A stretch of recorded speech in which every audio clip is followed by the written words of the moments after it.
Buenas noches, amigos del Grupo Villena y de Amor, Paz y Caridad. Después de varios días de aislamiento de nuestros compañeros y amigos, hoy hemos tomado la iniciativa de comenzar un espacio en el cual puedan participar todos aquellos que lo deseen. Vamos a tratar, como el nombre indica, caracteres de la filosofía y la ciencia espírita. Serán una serie de preguntas realizadas a varios invitados. En este caso hoy tenemos a dos, pero esto será algo flexible y irán incorporándose distintas personas que nos aportarán su punto de vista acerca de las diversas cuestiones que trataremos. Ahora ya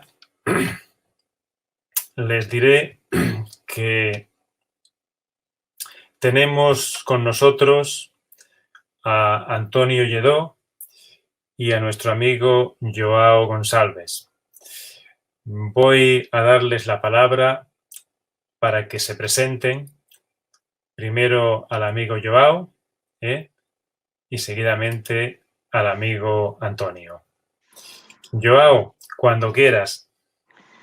Buenas noches, Benja, buenas noches, queridos amigos del Grupo Villena, buenas noches, queridos telespectadores del Grupo de Villena o no, de todo el mundo, porque así estamos en este medio increíble, característico de la sociedad tecnológica de hoy, que es Internet.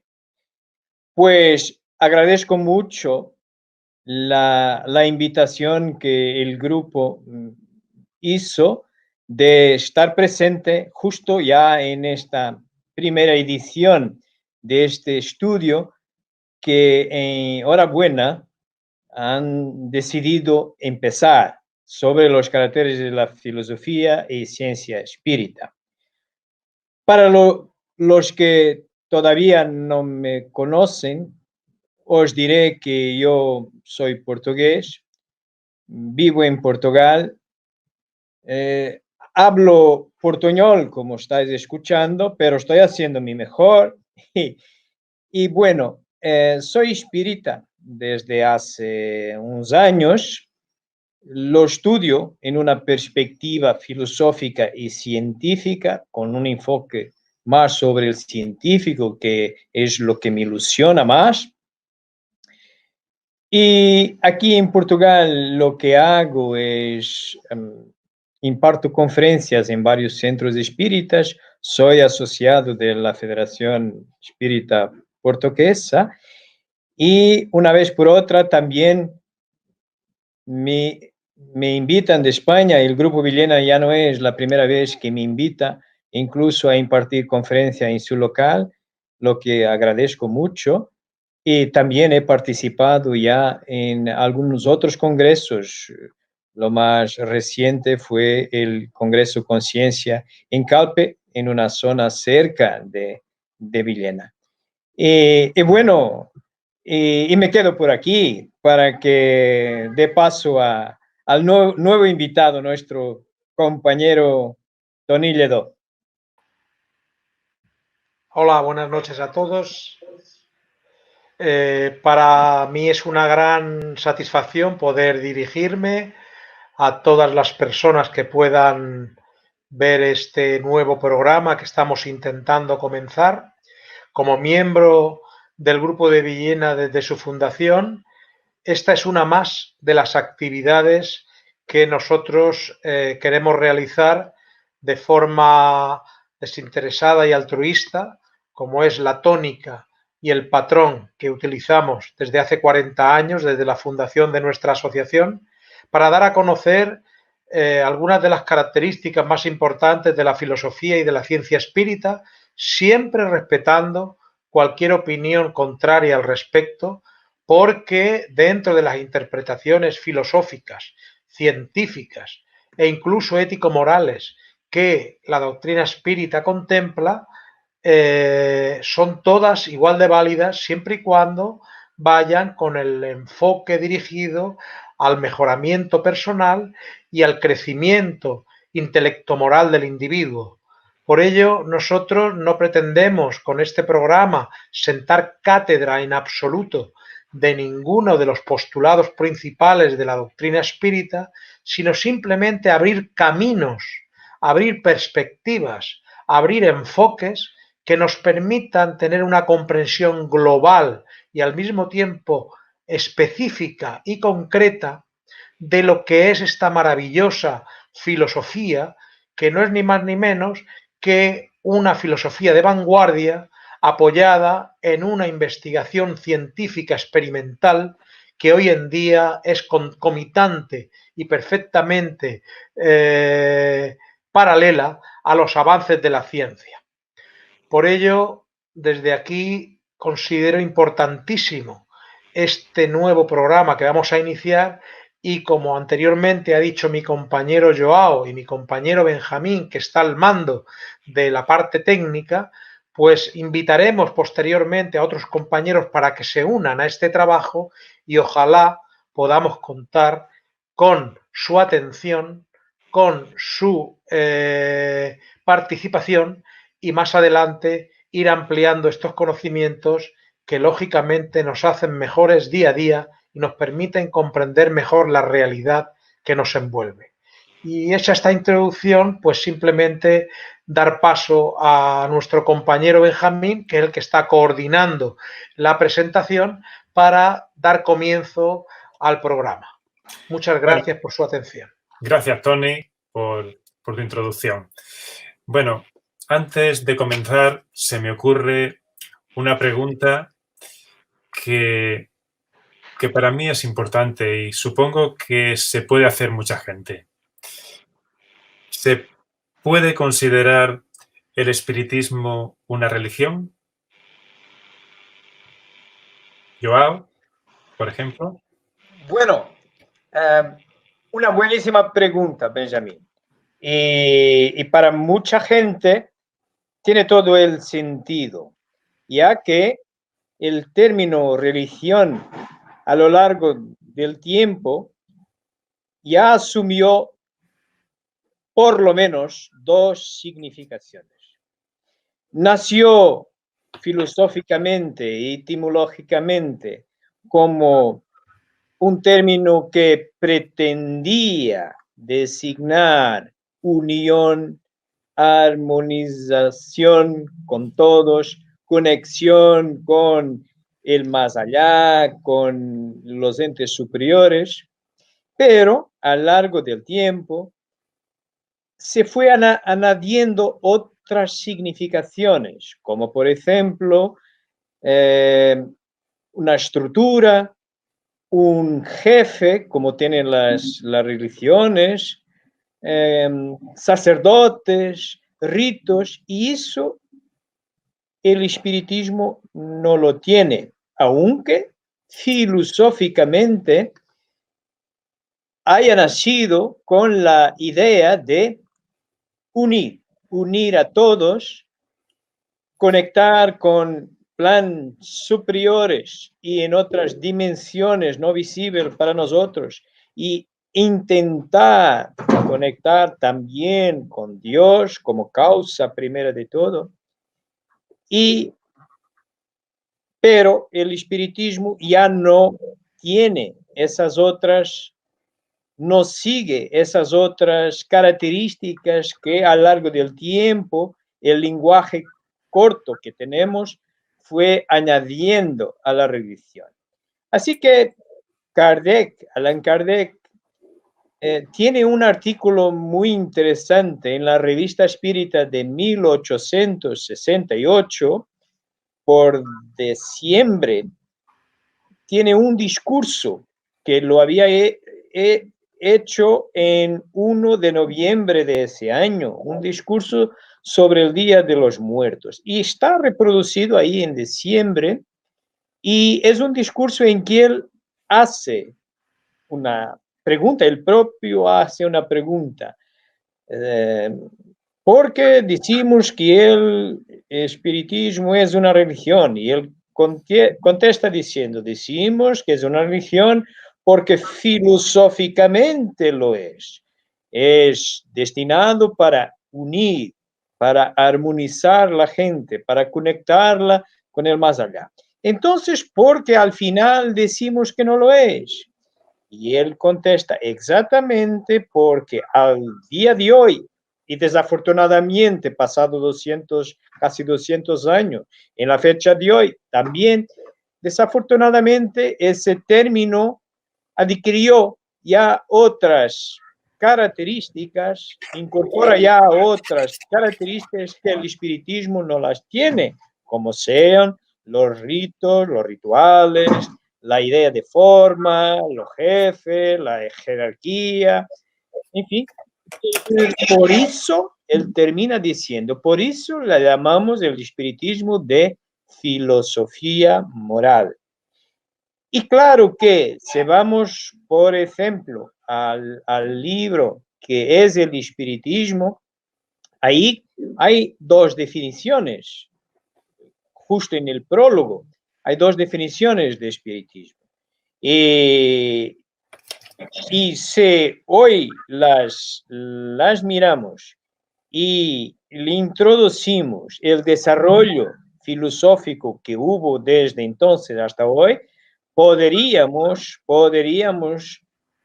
construir una que se diría que el espiritismo es una filosofía de base científica y consecuencias ético-morales. ¿Porque ética? Porque de acuerdo con los conceptos que tenemos hoy, con el desarrollo de la filosofía desde hace 2 siglos hasta hoy, filosofía moral hoy es equivalente a ética. Por eso decimos consecuencias ético-morales. Bueno, es lo que me ofrece. Bien. Muchas gracias. Entonces, he entendido que el espiritismo no tiene ritos, no tiene dogmas, es ciencia. La pregunta sería, Tony, ¿es el espiritismo una verdad única o simplemente es una forma de pensar, de discernir todas estas cuestiones que en su momento el codificador puso a disposición de todos aquellos que quisieran estudiarlas? Muy buena pregunta. Complementando lo que, antes de pasar a responderla, complementando lo que estaba comentando Joao, simplemente un matiz. Para que veamos la importancia que Allan Kardec, el codificador del espiritismo, llamado con su nombre original el profesor Hipólito León de Nizar-Ribail, le da a esa cuestión, la cuestión de si el espiritismo es una religión, todo aquel que tenga acceso a conocer el testamento de Allan Kardec podrá comprobar que la primera cuestión que aparece en el testamento de Kardec no es el legado que hace a su esposa ni a los miembros de la Sociedad Espírita de París, sino es simplemente una pregunta.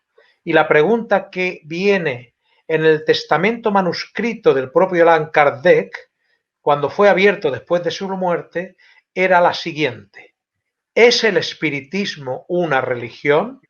Así comienza el testamento de Kardec, y él mismo responde con la misma frase que ha hecho Joao: es una filosofía de base científica y consecuencias morales. Ahí está resumido precisamente la importancia que él le daba a este concepto para no desvirtuar en absoluto la esencia y la naturaleza de esa nueva doctrina, de esa nueva filosofía que los espíritus habían transmitido y él había codificado. Simplemente después de esta matización, para que veamos la importancia que eso tenía para Kardec, iremos respecto a la pregunta que me haces. Evidentemente la verdad absoluta no la tiene nadie, la verdad absoluta depende de Dios y está en Dios. Lo que sí que es cierto es que a lo largo de la evolución y a lo largo del progreso de las civilizaciones y de los mundos, el desarrollo intelecto-moral del individuo le capacita y le permite tener mayor acceso a mayores conceptos de verdad.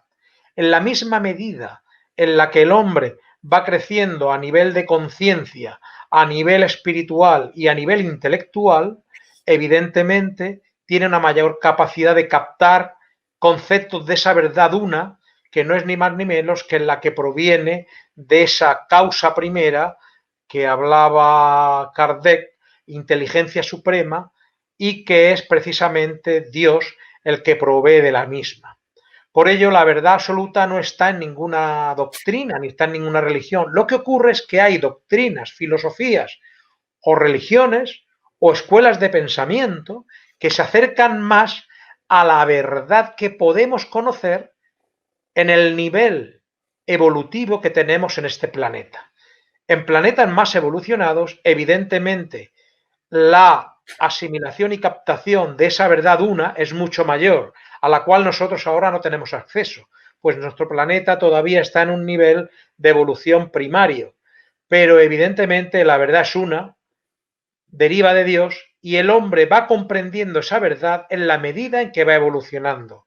Por lo tanto, nadie puede arrogarse la verdad absoluta, ni tampoco hablar, ni erigirse como portavoz de la misma ante nada y ante nadie. De hecho, la propia realidad del mundo y de la vida y la propia evolución de la filosofía y de la propia ciencia nos descubre que la evolución es continua, permanente e incluso me atrevería a decir que infinita. Y lo está demostrando precisamente las constantes evoluciones y desarrollos tanto tecnológicos, ideológicos y científicos de los cuales hoy disponemos. La verdad de ayer es la falacia de hoy. Es decir, la ciencia está a sí mismo, digámoslo así, revocando muchos de sus planteamientos que eran equivocados, pero no porque fueran equivocados en su tiempo, sino simplemente porque llegan otros de más amplitud, de mayor capacidad, que sustituyen a los anteriores. Y con la filosofía ocurre lo mismo. Para terminar, me gustaría decir que precisamente en el campo de la filosofía espiritual, la doctrina espírita es precisamente, desde mi humilde opinión, la filosofía espiritual más avanzada hasta este momento. Esto no quiere decir que no vengan otras el día de mañana que puedan ser de mayor amplitud o de mayor conocimiento. Pero la doctrina espírita tiene algo muy importante que otras filosofías u otras doctrinas no tienen, y es su carácter ecléctico. El carácter ecléctico para poder asimilar, como decía el propio Kardec, cualquier nueva investigación, cualquier nuevo descubrimiento que la ciencia haga o realice y que será incorporado de inmediato a la doctrina espírita. No es como otras filosofías u otras doctrinas que al tener dogmas cerrados impiden asimilar los conocimientos del progreso, de la ciencia y de la filosofía que constantemente se dan en la evolución del planeta Tierra. Así pues, como decía Kardec, si la ciencia demuestra que el espiritismo está equivocado sobre un punto, el espiritismo se modificará sobre ese punto. Y si la ciencia demuestra que el espiritismo está equivocado, el espiritismo aceptará esa nueva propuesta. Ahí vemos ese carácter ecléctico de filosofía abierta, de filosofía infinita, que reconoce que todavía tiene mucho que crecer y ampliar y cuyas bases están perfectamente diseñadas en la codificación espírita del profesor Allan Kardec. Bien, Antonio. Después de estas dos preguntas que habéis contestado, en las que habéis hecho un resumen, una base importante de lo que es la filosofía espírita, mi pregunta sería, ¿cómo reconocer al verdadero espírita? ¿Cómo lo podemos reconocer en la sociedad?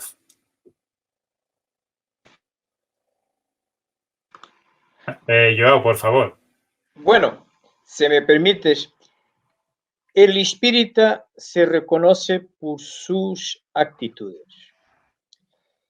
Y la orientación que debe guiar, que debe estar detrás de sus actitudes, tiene que ser la razón, tiene que ser la justificación de el bien y del mal. Y naturalmente, si adopta una actitud, un espírita debe todo hacer para que su actitud sea conforme con el bien. Para determinar lo que es bien o lo que es mal, Dios nos dio la inteligencia. La inteligencia como un atributo del espíritu. Nos he dicho en una pregunta, en la pregunta 24 del libro de los espíritus, que fue la primera obra editada por Kardec en 1857, y que nos dice que los seres humanos, que son constituidos por un principio material, un principio inteligente en un grado que es distinto ya de los estadios más bajitos del principio inteligente, como animan a los animales, que llamamos instinto, para bien en el hombre, ya ese principio inteligente se desarrolló a lo largo de un montón de años, incontables, y hoy tiene ya la capacidad de elegir el libre albedrío, pero para tener el libre albedrío, tener opción de elegir A o B, tiene que tener un juez. El juez es su conciencia y tiene que ser su razón.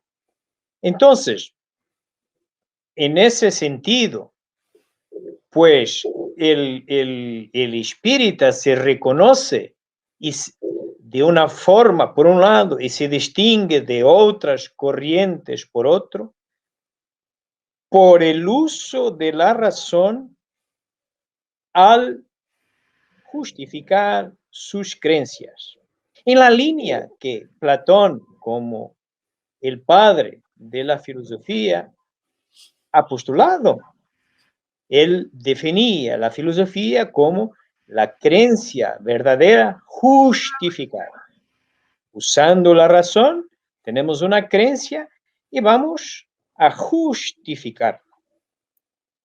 Y claro que justificar la razón en un determinado momento, eso está siempre pendiente del conocimiento que tenemos en ese momento. Es decir, y como decía ya Tony muy bien, la verdad absoluta no es para el hombre.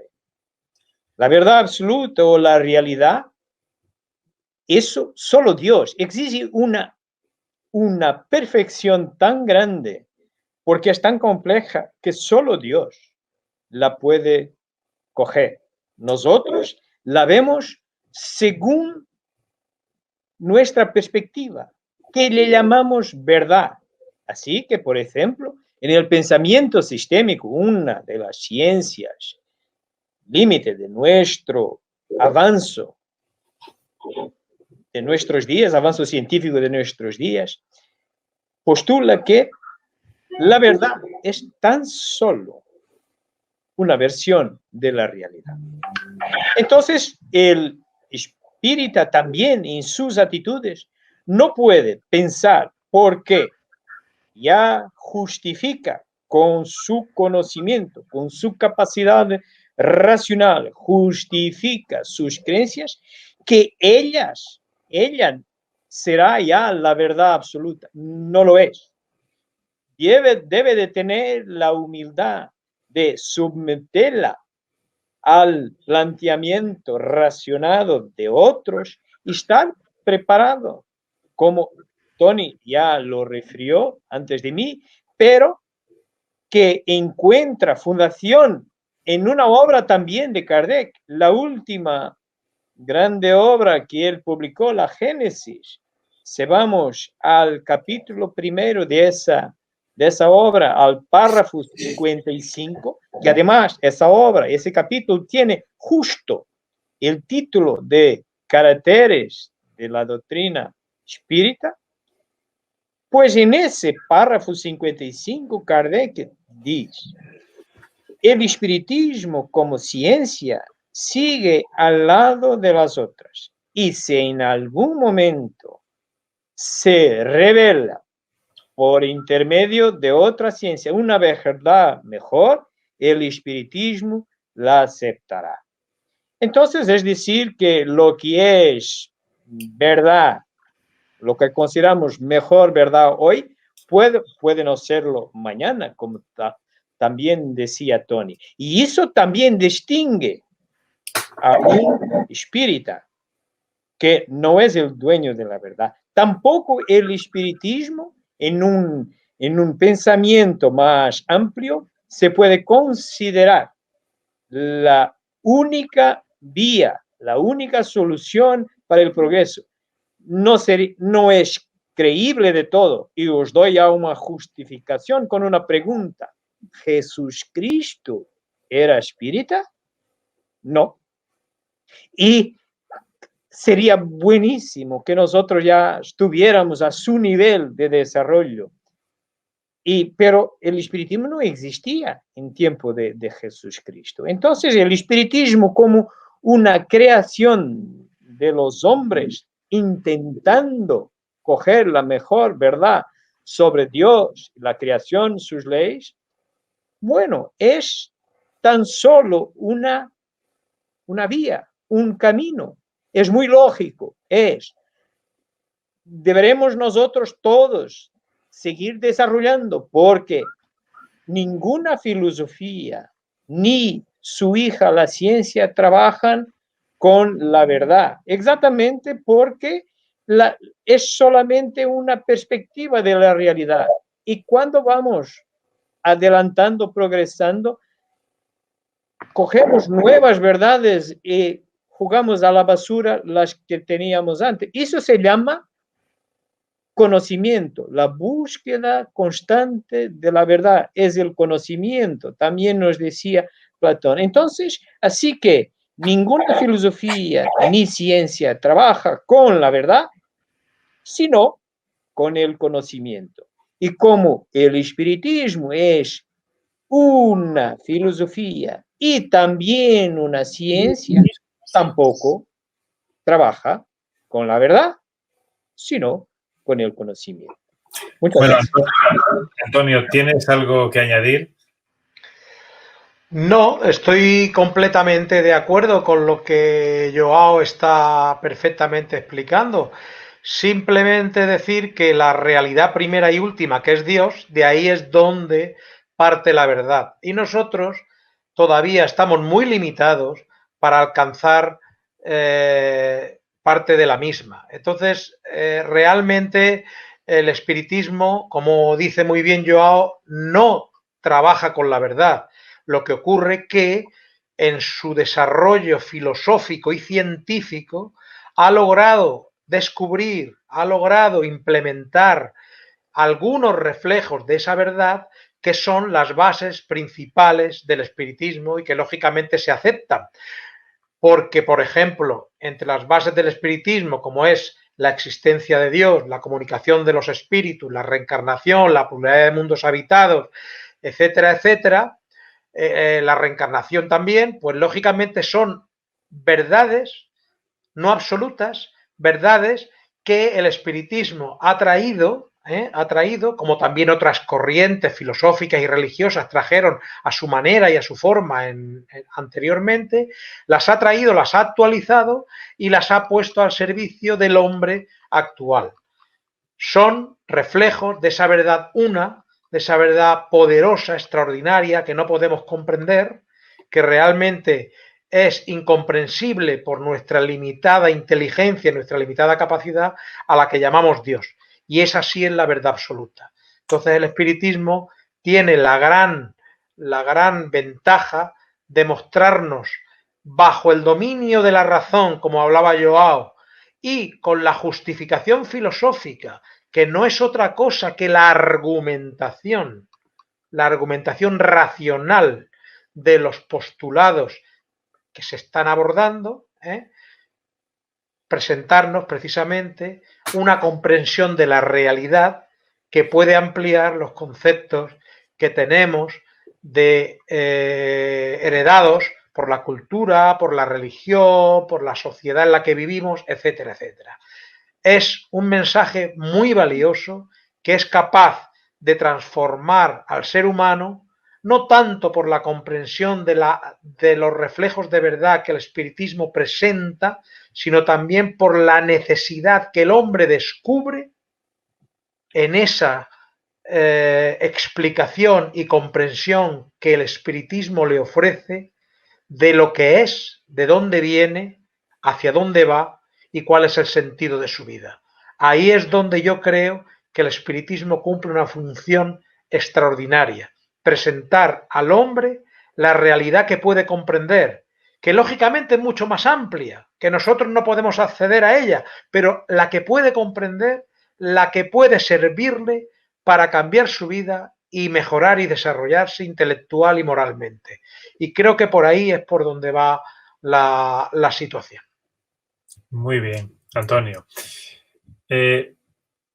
Quizás otra pregunta que me surge podría ser, ¿el espiritismo tiene algún afán de proselitismo o simplemente busca sinceramente el desarrollo integral del ser humano, la comprensión de su realidad más próxima y la forma de actuar con libertad, siendo consecuentes con aquello que cada uno ha aceptado libremente y que, como hemos hablado antes de que el espiritismo tenía consecuencias morales, si has adquirido un conocimiento, pues de alguna manera lo tendrás que poner en práctica.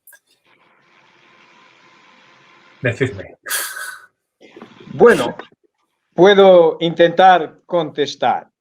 Si he entendido, la pregunta real y base es si el espiritismo busca el proselitismo, es convencer a otros, agregar asociados. Bueno, no. ¿Y por qué no? Vamos a ver. Proselitismo se debe de apoyar en dos características que el espiritismo, el espírita debe de combater. Primera, ignorancia. Hemos visto ya que cualquier filosofía, y la espiritista también, no trabaja con la verdad, solo con la búsqueda constante de la verdad. Entonces, uno que quiera imponer su verdad, y es la base del proselitismo, es imponer una verdad, bueno, no es espírita. Pero la segunda, y que también es un motivo, es una causa del proselitismo, es cuando se asocia la ignorancia con el orgullo. Dos. Y entonces tenemos a un ignorante que quiere imponer su verdad y no quiere escuchar a otras verdades. Su orgullo no le permite que alguien discorde, alguien tenga otra opinión, como si se identificase con su opinión. No hay que hacerlo.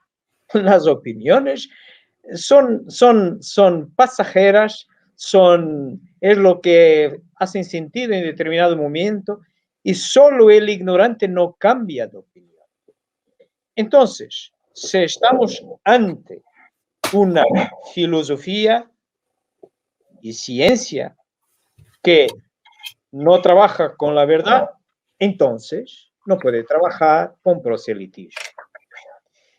Quien se quiera acercar de la doctrina espiritista en su naturaleza filosófica, que es una verdadera invitación al uso de la razón, y su naturaleza científica, que es, además de la invitación al uso de la razón, es una invitación añadida al uso de la comprobación de las hipótesis, de las verdades justificadas que ya se tienen, no puede asumir una postura proselitista, de ninguna forma.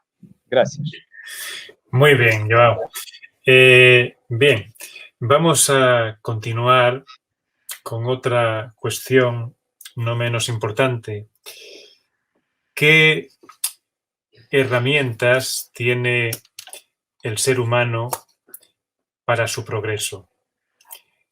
Al hablar de herramientas, me refiero a la parte espiritual que no vemos, pero que está ahí, y que es importante conocer la composición de lo que es el ser humano, porque hemos hablado de reencarnación, de evolución, y es necesario explicar cómo se evoluciona fuera de lo que es el cuerpo humano, saber su composición.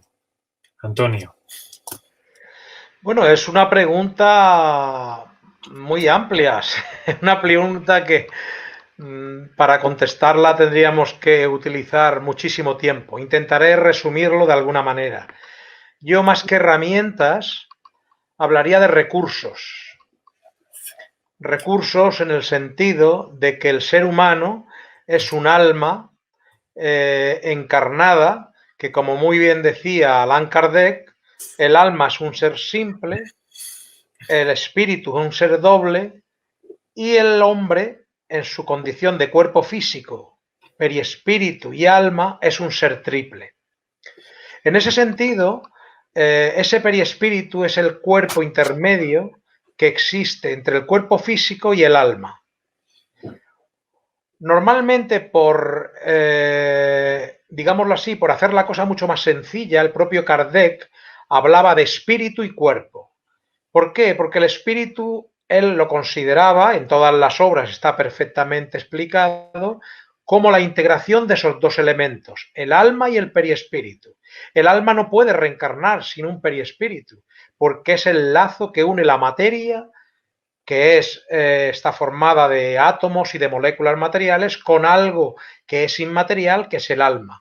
Para que pueda existir ese nexo de unión, se necesita un cuerpo intermedio de carácter semimaterial que pueda unir ambos. El cuerpo inmaterial, que es el alma, y el cuerpo físico, que está formado, como digo, de materia.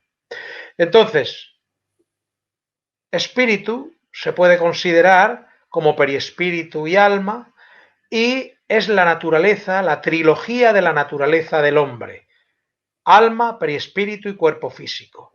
Kardec habla en este sentido de que también poseemos, por las características propias, bajo otra composición, la sustancia del ser humano viene determinada por dos cuestiones: la naturaleza biológica o material que desciende del simio, que desciende precisamente de los ancestros biológicos que dan lugar al cuerpo humano, y la naturaleza espiritual del alma, que desciende precisamente del recorrido espiritual que esa chispa divina ha llevado en la etapa prehumana y luego posteriormente en la etapa humana hasta el momento presente.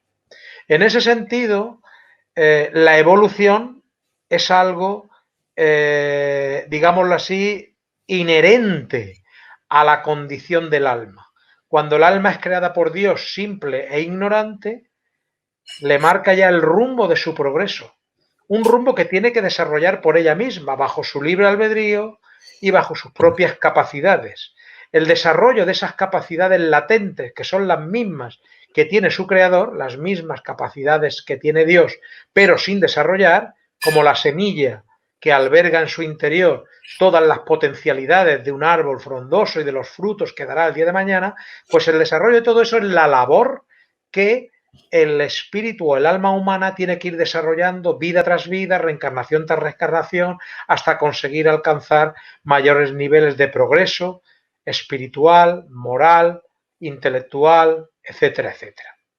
En ese sentido, la evolución es la ley suprema que gobierna el progreso del espíritu y para ello se vale de otros recursos, de otras leyes, como por ejemplo la ley de la reencarnación, la ley de causa y efecto, que regula precisamente el equilibrio ético-moral del espíritu respecto a la ley general, la ley natural o la ley moral que Dios ha puesto en el universo, y en función del desequilibrio que el hombre realiza con su propio libre albedrío respecto a esa ley natural, es cuando sobreviene la corrección de la ley de causa y efecto. La ley de causa y efecto no es punitiva, no es castigadora, es educadora, reeduca para corregir la evolución del espíritu y volverlo al camino de concordancia con la ley moral, con la ley natural que Dios ha puesto en el universo para la evolución y el progreso de todos los espíritus.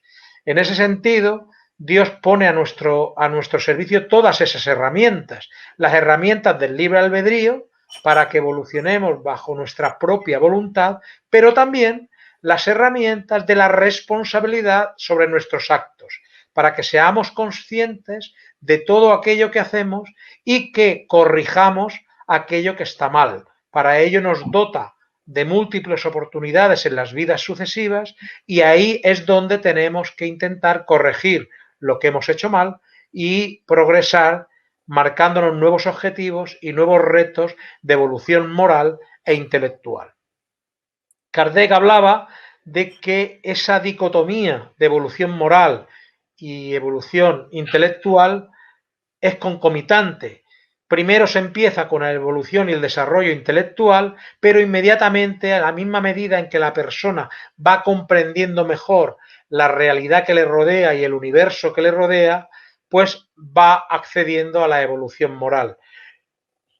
Alguien puede pensar, pero bueno, hay personas muy inteligentes que son malvadas, que tienen un condicionamiento moral muy bajo. Efectivamente es así.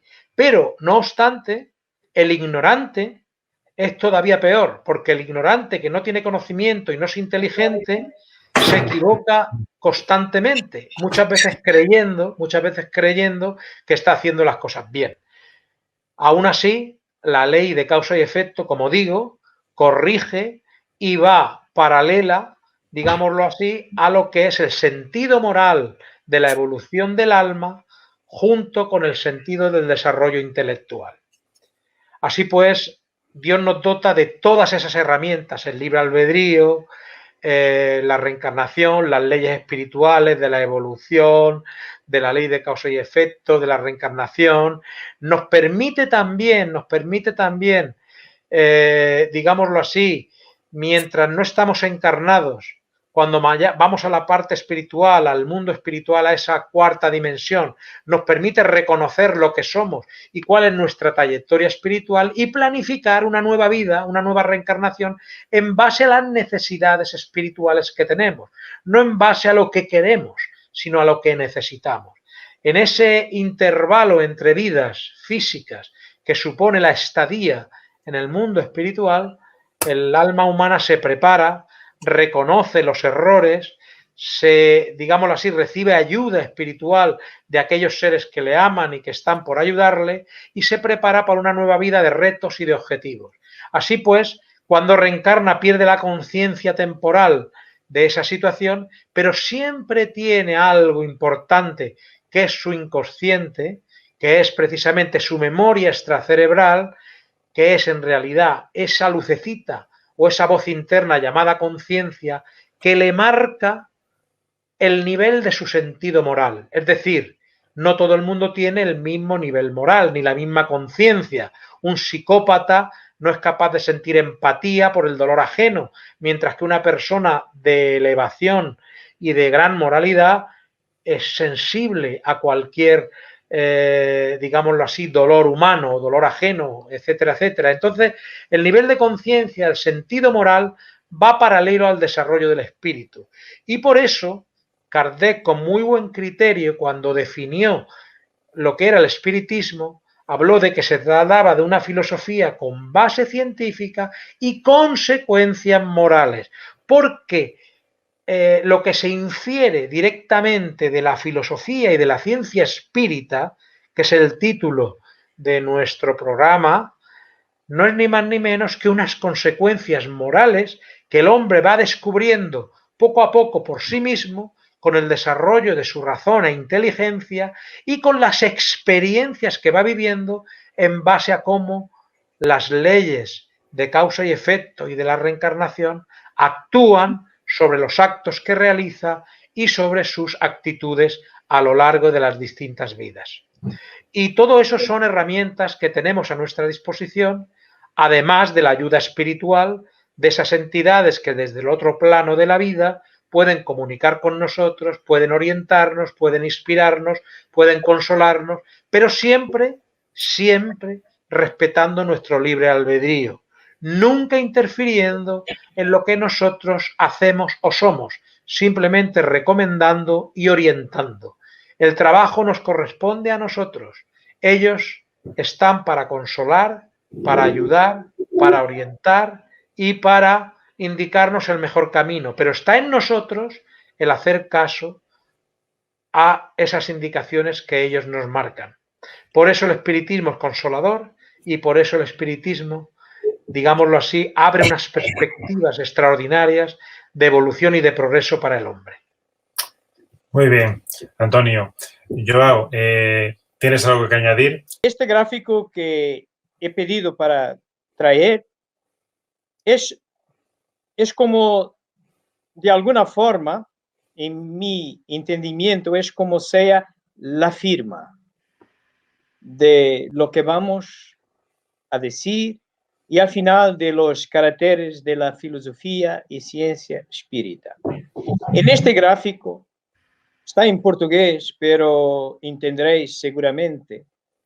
A la mano izquierda está una obra que Kardec dejó escrita ya en marzo de 1869, en el mes que murió, y fue publicada en el mes siguiente, pero la dejaba pronta, que es un catálogo racional para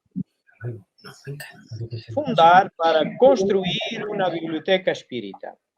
Y él, en este catálogo, él llama a estas obras que aquí están delante, que son 11, él llama de obras fundamentales. Es decir, que a uno que quiera conocer en profundidad los caracteres de esta filosofía y de esta ciencia, debe de consultarlas. Así que lo que estaremos hablando aquí, con nuestras verdades, nuestras interpretaciones, estarán bajo este marco que encontramos aquí. Tendréis unas primeras ahí bajo el verde, que serán de iniciación.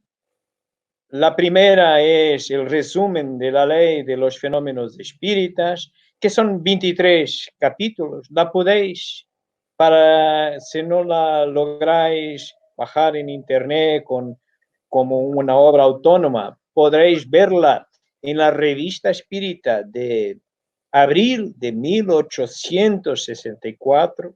Se lee muy rápido, es un buen resumen para iniciación. Son 23 capítulos. La siguiente es una obra que se llama El espiritismo en su más simple expresión, que también Kardec la publicó en 1862. Es de nuevo una obra de iniciación y la más completa dentro de la iniciación, ya un poco más larga, es esa tercera de la izquierda para la derecha, que es ¿qué es el espiritismo? Esta es la etapa en portugués, pero en castellano existe también. Después encontramos la codificación dentro de la fundamental, llamémosla elemental, la básica. Tendremos de la izquierda para la derecha el libro de los espíritus, el libro de los medios, el Evangelio según el espiritismo, el cielo y el infierno y la Génesis.